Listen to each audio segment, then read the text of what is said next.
In 2001, one machine was supposed to change the way the world moved. Not just scooters, not just cars, the entire city. Its inventor believed it could transform transportation. One major investor predicted it could become bigger than the internet. And the hype became so enormous that people weren't even sure what the machine actually was. For months, the world knew it only by one mysterious name: Ginger. Then, finally, the secret was revealed. It wasn't a flying machine. It wasn't a revolutionary computer.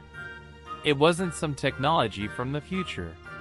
It was a two-wheeled machine you stood on, the Segway, and for a moment, it looked like the future had arrived. There was just one problem. The future didn't want it. The company expected to sell as many as 100,000 machines in its first 13 months. Instead, after the first 21 months, it had sold only about 6,000. And over its entire roughly two-decade life, only around 140,000 were sold. So what happened? How does a machine that actually worked, with technology sophisticated enough to balance itself, become one of the most famous failures in modern consumer technology? The answer isn't simply that it was too expensive, or too weird, or too early. The real problem was much more uncomfortable. Segway had built a brilliant machine before figuring out why ordinary people actually needed one. To understand why Segway failed, you first have to understand why so many people thought it couldn't fail. Because this wasn't launched like an ordinary product. There was secrecy, rumors, and an almost ridiculous amount of anticipation. The man behind it was Dean Kamen, an inventor known for creating medical devices, including the portable insulin pump. But his next invention was different, much bigger. Kamen believed the way people moved through cities was fundamentally broken. Cars were too large, walking was too slow, and the spaces between the two were mostly wasted. So he imagined something in the middle, a machine that could take you farther than walking, without requiring a car. And there was something genuinely remarkable about it. You didn't steer it with a wheel. You didn't balance it with your feet. You simply leaned forward, and it moved forward, leaned back, and it slowed down. The machine constantly sensed its position and made tiny adjustments to keep you upright. It was an extraordinary piece of engineering, and that created the first great illusion. People saw technology that worked and assumed that meant there was a market for it. But those are two very different things. A product can solve a problem brilliantly and still fail if the problem isn't painful enough. And Segway was about to discover that difference the hard way. And this is where Segway's biggest problem began, not with the technology, with the customer. Because before someone buys a new machine, they need a reason to buy it. And Segway had a very difficult question to answer. Who is this actually for? If you lived in a city, you could walk. It cost nothing. If you needed to travel farther, you could take a car, or a bus, or a train. And if you wanted something smaller and cheaper, there were bicycles. Segway was trying to create a completely new space between all of them. But creating a new category is expensive. And Segway wasn't cheap. The original machine cost around $5,000. That was more than a lot of people were willing to spend on something that didn't replace a car, didn't replace a bicycle, and didn't make walking impossible. It simply made one particular kind of movement different. And then there was another problem. You couldn't exactly use it everywhere. Sidewalks were designed for pedestrians. Roads were designed for cars. Bike lanes were designed for bicycles. And Segway didn't quite belong anywhere. That sounds like a small problem, but for a transportation product, it's enormous. Because the moment you have to ask, where am I actually allowed to ride this? You've already added friction. And consumers hate friction. Segway wasn't selling a bad machine. It was selling a machine that required the world around it to change. And the world wasn't particularly interested in changing for Segway. But the problem wasn't only what Segway was. It was where Segway could go. A city already has rules.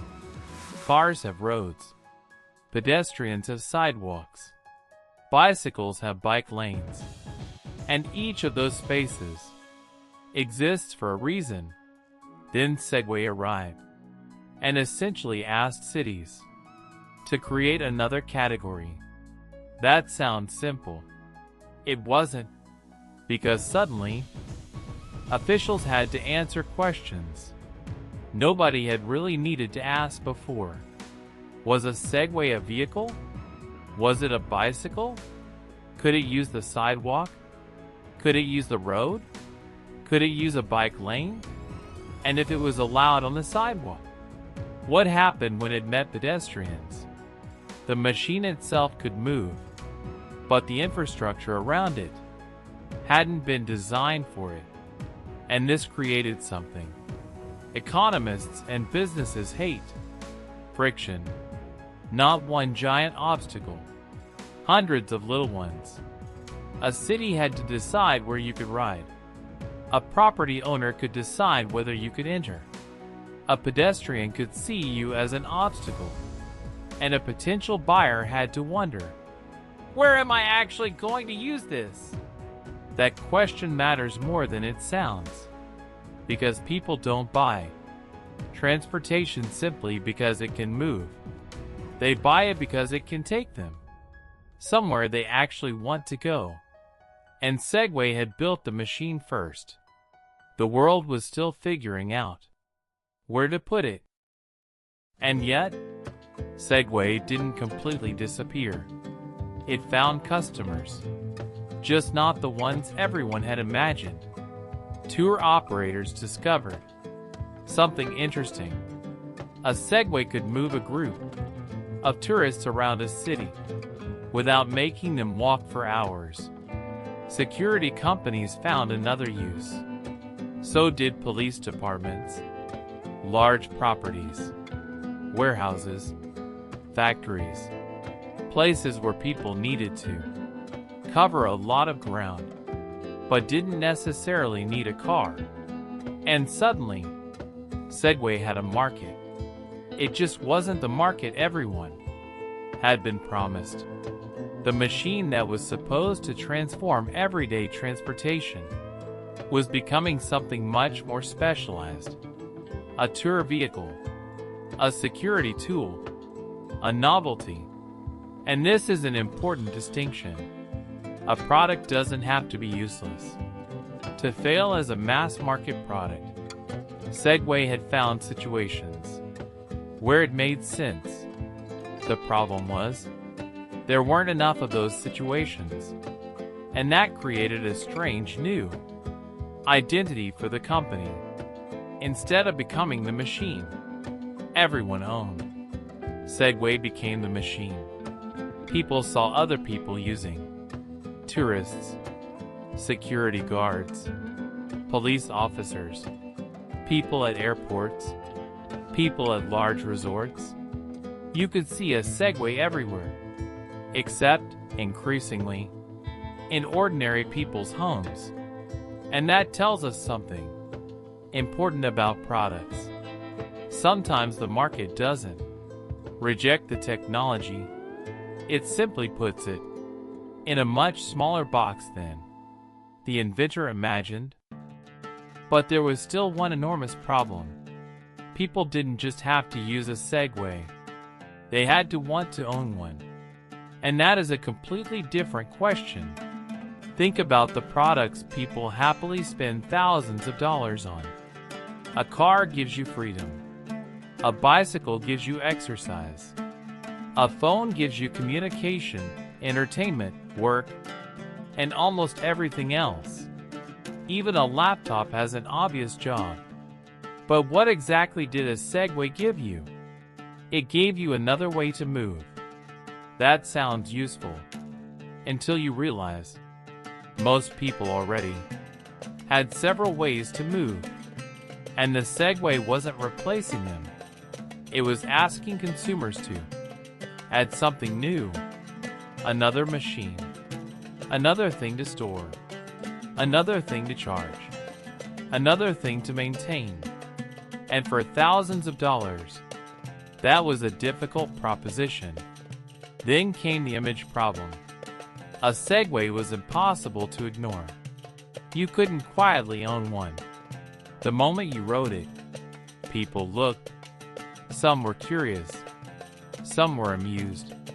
And some simply wondered why you were riding it. That matters more than it sounds. Because consumer products aren't judged only by what they do. They're judged by what owning them says about you. And Segway never quite figured out what that message was. It wasn't luxury. It wasn't practical enough to be ordinary transportation. It wasn't athletic like a bicycle. And it wasn't convenient enough to replace a car. It occupied this strange space where everyone understood what it did, but very few people understood why they needed it. And that may have been Segway's biggest problem of all. The machine wasn't asking, "Can you use me?"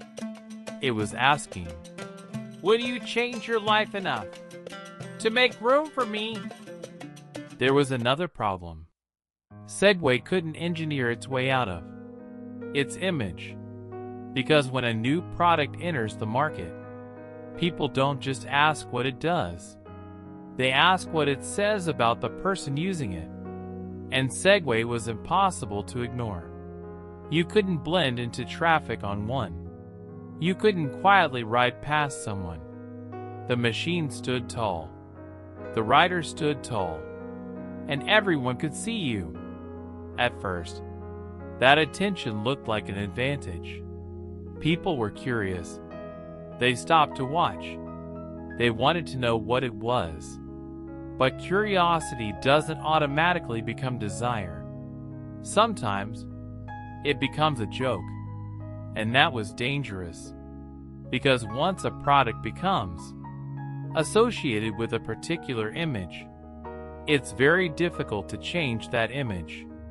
The Segway started appearing in places where people already expected to see it. Tourist attractions, security patrols, police departments, corporate campuses, and something strange happened. The machine became recognizable. Without becoming aspirational, people knew what a Segway was. But knowing what something isn't the same as wanting to own it. And this is where the psychology gets interesting. Luxury brands sell status. Sports cars sell excitement. Bicycles can sell fitness. Smartphones sell connection. But what did Segway sell? Efficiency? Convenience? Novelty? Maybe. But none of those ideas were powerful enough to make the machine feel essential. And once consumers started seeing Segways as something other people used, rather than something people like them owned, the problem became even harder to solve. Because a mass-market product needs more than awareness. It needs aspiration. People have to look at someone using it and think, "I want one too." Segway rarely created that reaction. It created another one. Look at that! And those two reactions sound similar, but commercially, they are worlds apart. And this is where the Segway story gets uncomfortable, because the problem wasn't that people didn't know about it. Everyone knew. The problem was the world expected far more from it. Segway wasn't introduced as just another gadget. It was presented as something that could change the way people moved through cities. And that created an impossible standard. A normal product can sell a few thousand units, find its customers, and grow slowly. Segway had something much bigger hanging over it. Expectation. People were waiting to see whether this machine really was the future. But the future is a difficult thing to sell, because eventually someone has to buy it. And the numbers didn't match the hype. The company had reportedly hoped to sell hundreds of thousands of units in its first year. Instead, sales were nowhere close. And that difference mattered, not because one product sold less than expected, but because the entire business had been built around the assumption that millions of people might eventually want this. And suddenly the question changed. It wasn't, "Can this machine work?" It was, "Can this business work?" Those are completely different questions. The technology had passed its test. The market hadn't. And that's one of the most dangerous moments for any company. Because when a product fails, you can change the product. You can lower the price. You can change the marketing. You can find new customers. You can create new uses. But you can't force a mass market into existence. And Segway eventually found something more realistic. It didn't become the machine everyone owned. It became a machine that made sense. In certain places, for certain people, for certain jobs. And that distinction matters, because Segway wasn't completely useless. It wasn't even necessarily a bad invention. It simply wasn't the revolution people had been promised. And maybe that's the real lesson. People don't buy technology simply because it works. They buy it because it solves a problem they already care about. Segway created a new way to move. But for most people, there was no urgent reason to move that way. And that's why one of the most ambitious inventions of its time never became an everyday necessity. Segway didn't change the world, but it taught businesses something about how the world changes. The future isn't whatever technology can build. It's whatever people are willing to adopt.